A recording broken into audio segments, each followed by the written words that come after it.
அஸ்ஸலாமு அலைக்கும். இன்றைக்கி நம்ம தந்தூரி சிக்கன் கிரேவி மசாலா தான் எப்படி செய்கிறோன்னு பார்க்க போகிறோம்.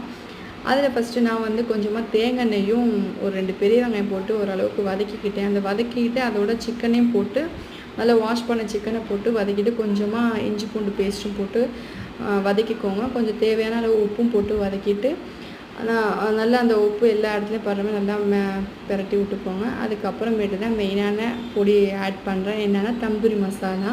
இதையும் நல்லா ஆட் பண்ணிவிட்டு நல்லா அந்த சிக்கனோட நல்லா ஃபுல்லாக பெரட்டி எடுத்துக்கோங்க. அதுக்கப்புறம் நம்ம தேவையான மசாலா போட்டுக்குவோம்.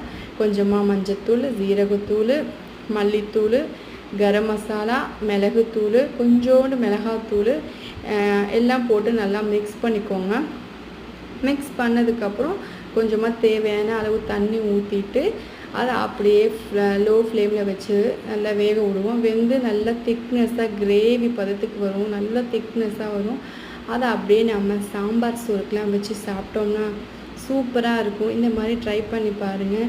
பிடிச்சிருந்தா லைக் பண்ணுங்கள், ஷேர் பண்ணுங்கள், சப்ஸ்கிரைப் பண்ணுங்கள். பாய். அஸ்ஸலாமு அலைக்கும். ரொம்ப நாளுக்கு அப்புறம் வாய்ஸ் ஓவர் கொடுத்துருக்கேன்.